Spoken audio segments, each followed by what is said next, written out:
The assistant coaching situation also deserves far more attention than it has received. Much of the criticism has focused on the head coach, but the issues extend beyond one person. When a head coach's behavior toward the franchise player has been captured and discussed multiple times, it raises questions about the entire coaching environment. The interactions involving Clark throughout the season, including the reported sideline confrontations and other widely discussed moments, are not simply isolated incidents. They reflect a culture that has developed within the coaching staff and has continued without any visible public correction from the organization's leadership that shifts the conversation beyond the head coach and directly toward the front office. Accountability does not stop on the sidelines. The decisions made by management and ownership are what shape the environment in which a coaching staff operates. This is why the focus increasingly returns to the people responsible for building and overseeing the organization. Coaching hires, assistant staff appointments, player development strategies, rotation decisions, and overall team philosophy all stem from choices made at the front office and ownership levels. Those leaders set the standards and determine whether those standards are being met. Ultimately, a coaching staff is a reflection of an organization's philosophy. And that philosophy belongs to the executives and owners who hired the staff, supported it, and chose to keep it in place throughout the events that have unfolded this season. She's done with Stephanie White. Look at this here. This is a player that is mentally done. Stephanie White, congratulations. You have mentally defeated Caitlin Clark. She's done. Welcome to Keep the Vision. Make sure you like, comment, subscribe, share the channel, hit that bell notification and hype the video. That'd be greatly appreciated. As always, this thing is over. I'm letting it be known once again. I'm rooting for Caitlin Clark 100%. The footage of Clark sitting on the bench with her head down should not be treated as a psychological diagnosis. Body language alone is not a reliable way to determine exactly what an athlete is thinking or feeling, and it would be irresponsible to present a single moment as definitive proof of her internal state. What the footage does show, however, is a noticeable contrast from the competitive energy and engagement Clark displayed earlier in the season. Throughout many of the team's previous games, she appeared fully invested, active on the bench, and visibly connected to the action on the floor. In this particular moment, the difference is hard to ignore. That contrast does not tell us exactly what Clark was thinking, and only she can speak to that if she chooses to. But the change itself is visible and part of the public record. It reflects that something was different in that moment, even if the precise reason remains unknown. What makes the footage so compelling is that it comes amid growing scrutiny surrounding Stephanie White's handling of the team and the decisions that have generated intense debate among fans. Whether those coaching decisions played a role in Clark's visible frustration is ultimately a matter of interpretation, but the discussion continues because the contrast in her demeanor is clear for everyone to see.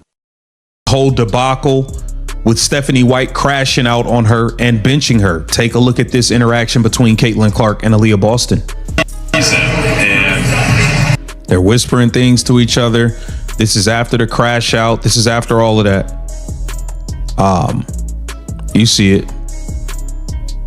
Caitlin Clark's like, yo, we gotta get this idiot the hell out of here. We gotta get this idiot out of here. Aaliyah, I will not be signing my epic deal. The conversation between Clark and Boston on the bench is another moment that has drawn plenty of attention, but it's important to stay grounded in what can actually be observed. The discussion took place privately, with both players visibly shielding themselves from cameras in the moments following the sideline incident. Because of that, nobody outside that conversation knows what was said. Responsible analysis doesn't involve inventing dialogue or pretending to know the contents of a private exchange between teammates. That part belongs to Clark and Boston alone. What the footage does show, however, is that two of the franchise's most important players felt the need to have a private conversation during a highly emotional and stressful moment in the game. That fact, by itself, is noteworthy. The timing of the exchange and the effort to keep it private make it a significant behavioral signal, even if the actual content remains unknown. While the conversation itself is off-limits to speculation, the game data surrounding it is not. The coaching decisions, substitution patterns, player usage, and overall tactical approach can all be examined objectively.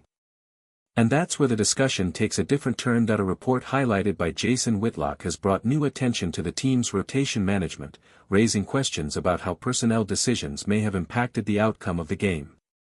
Whether those concerns are ultimately justified is open for debate, but the reporting introduces a new layer to the conversation, one that deserves a closer look because it focuses on measurable decisions rather than assumptions about private interactions.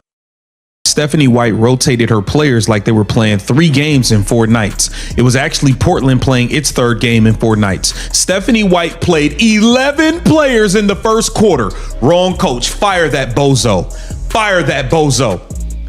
There is no reason to play 11 different players in 1 quarter. This lady wants to be the smartest person in the room. That's the dangerous person to me. I never want to, I don't feel like I'm the smartest person in the room. I damn sure. One of the most interesting points raised by Jason Whitlock wasn't found in the standard box score analysis. It was a scheduling factor that completely changes how this game can be evaluated. According to Whitlock, Portland entered the matchup playing its 3rd game in 4 nights, while Indiana came in significantly more rested. That's not a minor detail. Fatigue is one of the most important variables in professional sports, especially as games move into the second half and players begin to feel the cumulative effects of heavy minutes and travel. When viewed through that lens, Stephanie White's rotation strategy deserves a closer look. Indiana used 11 different players in the first quarter alone. In a normal situation, that might simply be considered an aggressive effort to utilize the bench. But against a team dealing with a measurable fatigue disadvantage, the strategy becomes far more debatable. The traditional approach against a tired opponent is to lean heavily on your most effective lineup combinations. The goal is to maintain offensive rhythm, force exhausted defenders to repeatedly deal with the same actions, and gradually wear down their legs through sustained pressure. Consistency can become a weapon. Instead, Indiana's constant substitutions created a revolving door of lineups, personnel combinations, and defensive looks. Rather than forcing Portland to continuously adjust to one dominant unit, the frequent changes may have reduced some of the pressure that a fatigued team would otherwise face. That is the deeper tactical issue beneath the substitution debate, the much-discussed decision to remove both Clark and Boston with 6:30 remaining in the first quarter wasn't simply a question of momentum.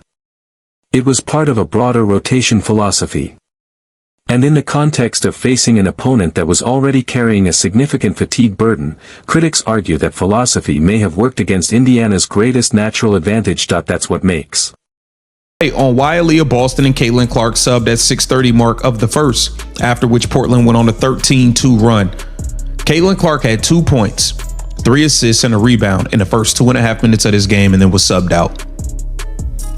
They were up 8-4. The Portland Fire then went on a 13-2 run. Caitlin Clark got back in the game. It was 17-10. And the game turned into an absolute free fall from there. From the second Caitlin Clark got subbed out, this game. One of the most interesting points raised by Jason Whitlock wasn't found in the standard box score analysis.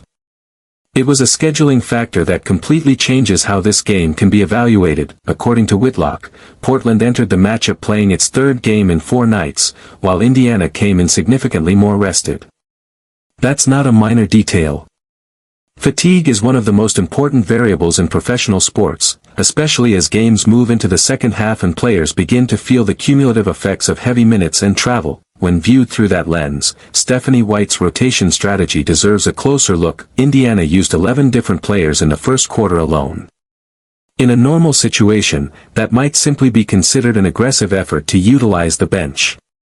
But against a team dealing with a measurable fatigue disadvantage, the strategy becomes far more debatable. The traditional approach against a tired opponent is to lean heavily on your most effective lineup combinations. The goal is to maintain offensive rhythm, force exhausted defenders to repeatedly deal with the same actions, and gradually wear down their legs through sustained pressure. Consistency can become a weapon. Instead, Indiana's constant substitutions created a revolving door of lineups, personnel combinations, and defensive looks.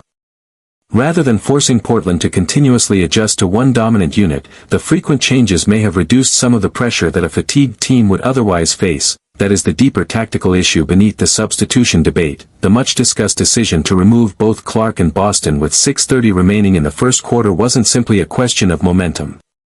It was part of a broader rotation philosophy. And in the context of facing an opponent that was already carrying a significant fatigue burden, critics argue that philosophy may have worked against Indiana's greatest natural advantage. That's what makes the data compiled by Chloe Peterson so important. It moves the conversation beyond emotional reactions and into the realm of measurable outcomes. The numbers provide a clearer picture of how those rotation decisions may have impacted the flow of the game and ultimately influenced the result. Sports, which was the Caitlin Clark show. Clark show, baby! They ruined it. Indiana Fever were becoming America's team. Must-see television. No question about it. They have ruined it. It's over, guys. Take a look at this. These three have completely destroyed the most exciting basketball team we've ever seen. That's Amber Cox, Kelly Krauskopf, and Stephanie White. They have ruined this thing. It's over. The sequence of events is what makes this debate so difficult to ignore. Indiana jumped out to an 8-2 lead. In just the first 2.5 minutes, Clark had already contributed 2 points, 3 assists, and a rebound.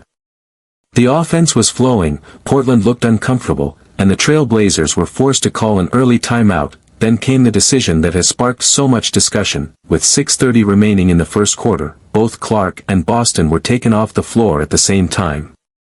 What followed was a complete shift in momentum. Portland responded with a 13-2 run, erasing Indiana's advantage and taking control of the game.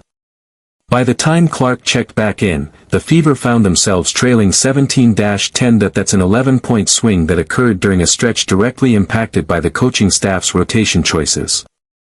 And when viewed alongside the fact that Portland was playing its third game in 4 nights, the decision becomes even more controversial. This is where Stephanie White's explanation that the substitution was simply part of a normal rotation pattern begins to face increased scrutiny. On its own, the decision was already open to debate. But when you factor in the fatigue disadvantage Portland was carrying into the game, the logic becomes harder for critics to accept. Supporters of heavy rotations often point to load management. The idea is simple: preserve your players' energy over the course of a long season. But that argument becomes more complicated when the opposing team is already dealing with a significant fatigue burden. In that situation, many coaches would look to press the advantage rather than neutralize it. The opponent's tired legs are already part of the equation. The objective becomes forcing them to work harder, defend longer possessions, and deal with your best players for extended stretches. Critics argue that Indiana did the opposite. Instead of maximizing pressure during a moment when Portland was potentially Caitlin Clark should be looking to move on. I think Caitlin Clark deserves better. Aaron Kane, do your damn job. Where the fuck are you at? Where are you? Where are you? Are you going to do something, or are you going to sit here and act like you don't see this crap that's going on?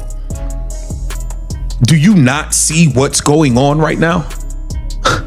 Look at what they have done to the biggest star in the sport.